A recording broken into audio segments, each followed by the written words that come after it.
इधर कर्नाटक में अश्लील वीडियो सामने आने के बाद नागरिक अधिकार प्रवर्तन विभाग के डीजीपी के रामचंद्र राव को सस्पेंड कर दिया गया। इससे पहले उनके दफ्तर के कुछ वीडियो सामने आए थे, जिसके बाद के रामचंद्र राव पर अलग अलग महिलाओं के साथ अश्लील हरकतें करने का आरोप लगाया गया था और इस मामले ने पूरे राज्य में सनसनी मचा दी। मामला नागरिक अधिकार प्रवर्तन विभाग के डीजीपी से जुड़ा था और इसकी गंभीरता को देखते हुए राज्य सरकार ने तुरंत जांच शुरू करवा दी। इस बीच आरोपी पुलिस अधिकारी को उनके पद से भी हटा दिया गया। ಶಿಸ್ತು ಕ್ರಮ ಜರುಗಿಸ್ತೀವಿ। ಎಷ್ಟೇ ಎತ್ತರದ ಅಧಿಕಾರಿಯಾದರೂ ಕೂಡ ಕಾನೂನಿಗಿಂತ ಯಾರು ದೊಡ್ಡವರಲ್ಲ। वीडियो के सामने आने के बाद रामचंद्र राव ने राज्य के गृह मंत्री जी परमेश्वर से मिलने की कोशिश की, लेकिन उनकी मुलाकात नहीं हो सकी और इस बीच राज्य सरकार ने उन पर कार्रवाई कर दी। लेकिन के रामचंद्र राव ने अपने ऊपर लगे इन आरोपों को सिरे से खारिज कर दिया। उन्होंने इस वीडियो को झूठा और मनगढ़ंत बताया। के रामचंद्र राव के मुताबिक उनके करीब 8 साल पुराने वीडियो से छेड़छाड़ करके यह वीडियो बनाया गया। ಇದರ ಬಗ್ಗೆ ಅಡ್ವೊಕೇಟ್ ಮಾತಾಡಿ ನಾವು ಕ್ರಮ ತಗೊಳ್ತೀವಿ। ಇದು ನಮಗೆ ಶಾಕಿಂಗ್, ಇಟ್ಸ್ ಆಲ್ ಫ್ಯಾಬ್ರಿಕೇಟೆಡ್, ಸುಳ್ಳು। कर्नाटक के नागरिक अधिकार प्रवर्तन विभाग के डीजीपी को सस्पेंड किए जाने के बाद उनकी बेटी भी चर्चा में आ गई। के रामचंद्र राव की बेटी कन्नड़ फिल्मों की अभिनेत्री रान्या राव, जो गोल्ड तस्करी केस में जेल में बंद है। उन पर दुबई से करीब 14 किलो सोने की तस्करी कर बेंगलुरु लाने का आरोप लगा था। उन्हें पिछले साल एयरपोर्ट से ही गिरफ्तार कर लिया गया था। उसके बाद से ही वो बेंगलुरु की सेंट्रल जेल में बंद है। उधर सुप्रीम कोर्ट ने आवारा कुत्तों के मामले पर सुनवाई करते हुए उन्हें खाना खिलाने वालों पर सख्त टिप्पणी कर दी। सुप्रीम कोर्ट ने आवारा कुत्तों के हमलों पर सख्त टिप्पणी की और सुनवाई के दौरान कोर्ट ने दो टूक कहा कि आवारा कुत्तों के हमले में किसी को चोट लगती है या मौत होती है तो नगर निकाय के साथ ही आवारा कुत्तों को खाना खिलाने वालों की जिम्मेदारी भी तय की जा सकती है। राजस्थान में कांग्रेस नेता गोविंद सिंह डोटासरा ने राज्य की भजनलाल सरकार पर परिसीमन प्रक्रिया में बेईमानी करने का आरोप लगाया। उन्होंने दावा किया कि बीजेपी सरकार अपने वोट बैंक वाले इलाकों को छोटे छोटे वार्डों में बांट रही है ताकि ज्यादा से ज्यादा सीटें जीत सके। पश्चिम बंगाल के कोलकाता में आंगनवाड़ी कार्यकर्ताओं और सहायकों ने जोरदार प्रदर्शन किया। उन लोगों ने वेतन समेत कई मांगों को लेकर सड़कों पर नारेबाजी की। हंगामा बढ़ने पर पुलिस ने सड़क पर बैरिकेडिंग की, जिसके बाद उनके बीच झड़प हो गई। इधर ब्रिटेन की राजधानी लंदन के एक स्कूल में तिलक लगाने की वजह से एक छात्र के साथ भेदभाव करने का हैरान करने वाला मामला सामने आया। ब्रिटेन में भारतीय समुदाय के लिए काम करने वाली सामाजिक संस्था इनसाइट यूके के मुताबिक 8 साल के उस छात्र को तिलक लगाने पर स्कूल छोड़ने के लिए मजबूर किया गया और इस खबर ने वहां रहने वाले भारतीयों को डरा दिया।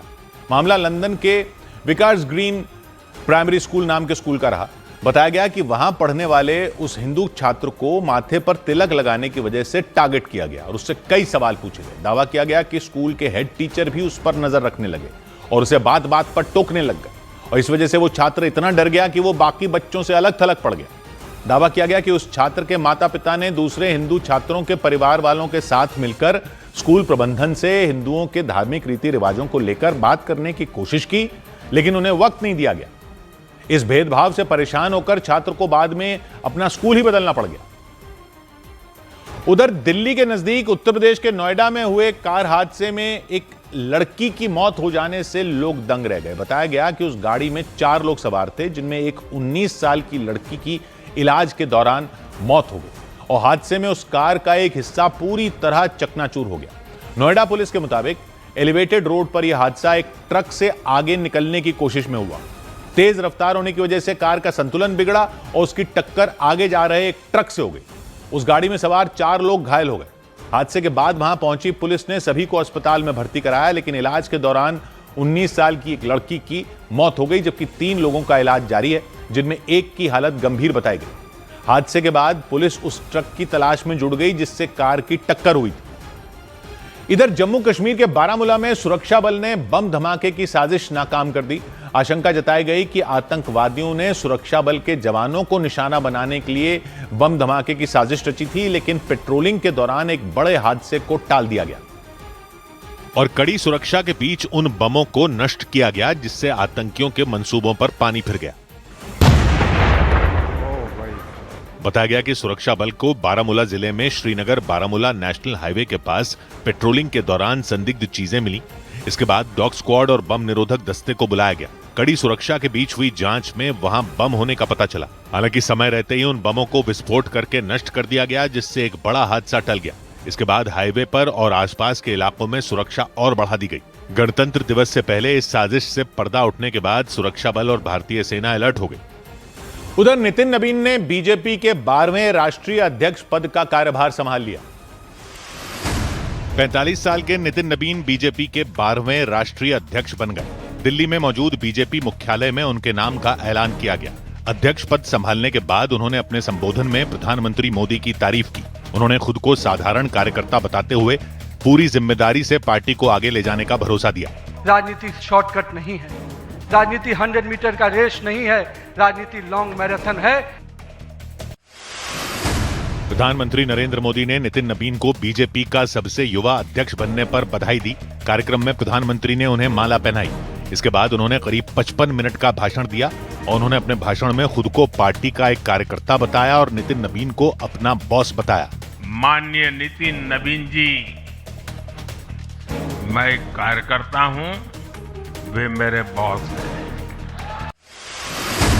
दिल्ली की नेता प्रतिपक्ष आतिशी ने राजधानी में लगातार हो रही हत्याओं को लेकर कानून व्यवस्था पर गंभीर सवाल उठाए। आतिशी ने बढ़ते अपराध को लेकर केंद्र सरकार और दिल्ली सरकार पर हमला बोला।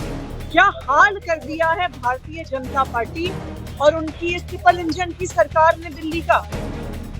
रोज दिल्ली में मर्डर हो रहे हैं,